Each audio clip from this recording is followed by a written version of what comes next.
the speed seemed much faster than it was, and he was driving barely 15-20 miles, and we just said, slower, slower, don't go that far. We were all having almost heart attack from him speeding, because in the forest in 2 months we completely became normal.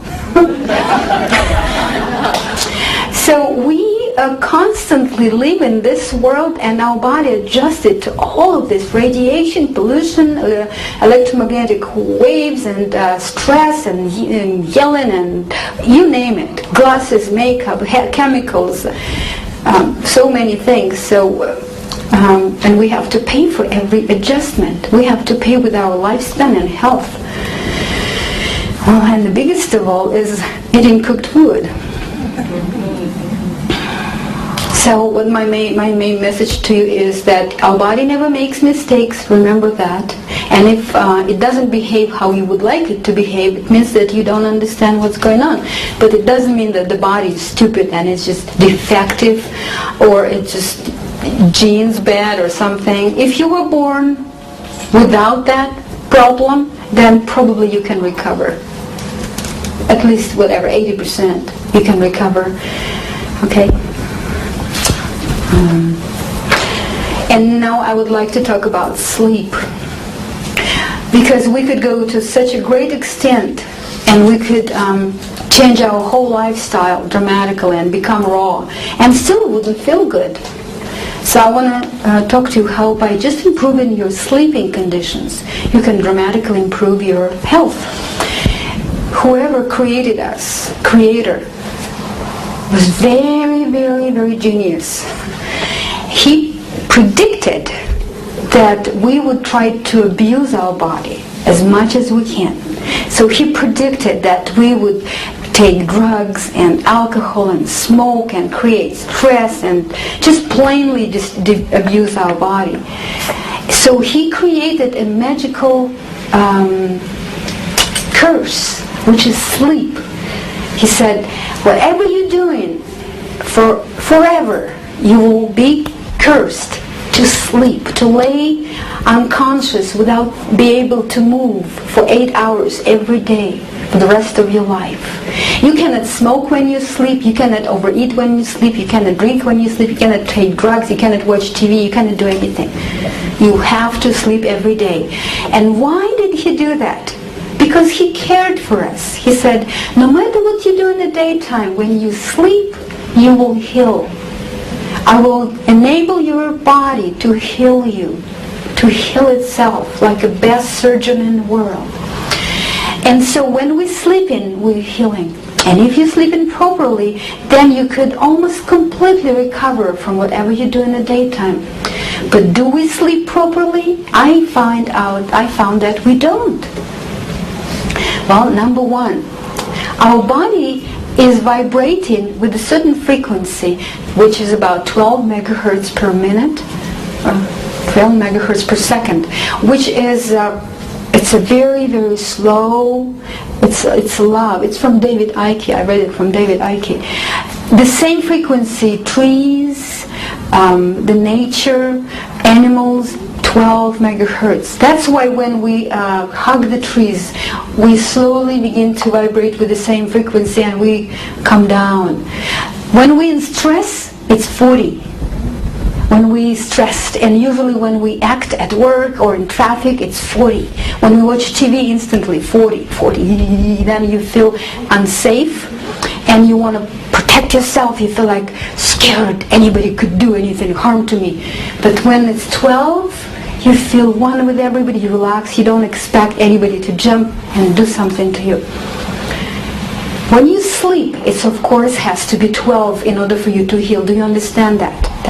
That's when body could reach homeostasis, this natural balance when everything becomes healing and normal.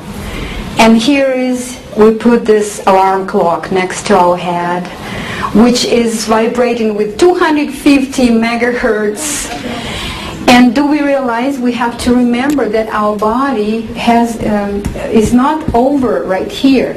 It has this energy, and the whole field is vibrating with 12 megahertz. And if we have this alarm clock right next, electrical alarm clock right next to the head, which is vibrating like very, very fast. Does it let your body heal? No. It destroys your whole healing. How many of you have alarm clock next to your head? Honestly, thank you, bravely, wonderful. And some people don't have time, they're so busy, they don't have time to turn off the computer in the bedroom. How many of you have that? Computer in your bedroom, and a music station, that TV that has huge, it has minimum 6 meters. And if it's on, if you plug it off, that's fine. But if it's on, you just were watching and you fell asleep, and it's still it's quiet, but it's making you vibrate differently. And there could be the wall here. There could be a wall, and here's kitchen, and maybe neighbor's kitchen, and there's microwave in the kitchen, which is another 6 meters. And you don't know, but it's like 650 megahertz. It's very high. So you need to come home and research in your bedroom and what's on the other side of the wall, what's going on, that you really don't have any electrical features working when you're sleeping. That's number one. That's easy to do. Okay, number 2, we need to have fresh air. When God created Earth, there were 55% of oxygen in the air. According to Elizabeth Baker, 55% of the air was oxygen. How much do we have today? 12 to 19. It's depending where you live, in the city, in the country. In the bedroom, it is 6. Do you know why? 6% of oxygen in the bedroom? Because we're very, very busy and we don't have time to open the window. And for 8 hours or 9 hours or 10 hours we breathe in the same air, in and out, and finally, do you understand that when there is lack of oxygen in the body, then normal cells transform into cancer cells? And do you understand when there is abundance of oxygen, then cancer cells, they die and the body grows more normal cells? Oxygen is directly connected to our well-being and not to having cancer. Even Rockefeller knew that in 1900 and in 1800. So oxygen is very important. When I learned that about oxygen, when I read that book, I just started, I said, Igor, what can we do about this? And he said, I'm thinking about also. I'm so lucky we're just the same people with him. So we decided to build some structure, and he built something between gazebo and shed outside. And in Oregon we have 6 months of raining. It just has opening under the roof and a big window and a big door, and we, since then, we whole family, we sleep outside, and we don't have no electricity in that. And my sleep improved right away. It's wonderful. We try, whenever we travel, we try to sleep outside. Day before yesterday we were sleeping at Lorena's house outside, and then it started to mist in the morning. We just pulled the tarp over our heads and we were just sleeping inside of this den, Igor and I.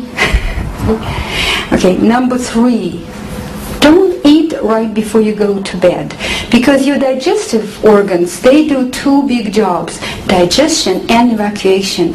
They cannot do those 2 in the same time. They do digestion first and then evacuation second, and both of them take several hours, especially if you eat something heavy like nuts, or if you eat potato or meat or any cooked food. It takes much longer to digest. For example, you eat something at 10 o'clock in the evening that takes to digest 4 to 6 hours. Then at 2 or 3 in the morning, your body begins to evacuate, and then so your organs don't have a chance to rest. Maybe they didn't even finish evacuating this to the lower parts of the intestines by the time you wake up. Then you will wake up not rested because you didn't really rest, and your face will be swollen and you will have heavy head. So try to eat something light before you go to bed, and eat it enough time before so it digests it before you go to bed. Like if you want to eat some fruits at 6 o'clock, that's good, and then they'll be digested by 9. Number 4, you need to sleep at night. The grave shift Graveyard shift is really deadly. Do you call it this in Canada, graveyard shifts? Even if they pay 100 times more, they're still very deadly, because all our organs, they work certain time of the day or certain time of the night, certain time. For example, I only remember that pancreas is the organ that pumps adrenaline for us to function. The adrenals, they shut off at 11 p.m. and they stay closed until 1. That is why at 11 p.m. approximately, no matter what you do, you begin to feel so sleepy. Your eyes just close. Even if you're driving or reading, your body really telling you, cooperate with it. It's telling you, hey, now I need to sleep.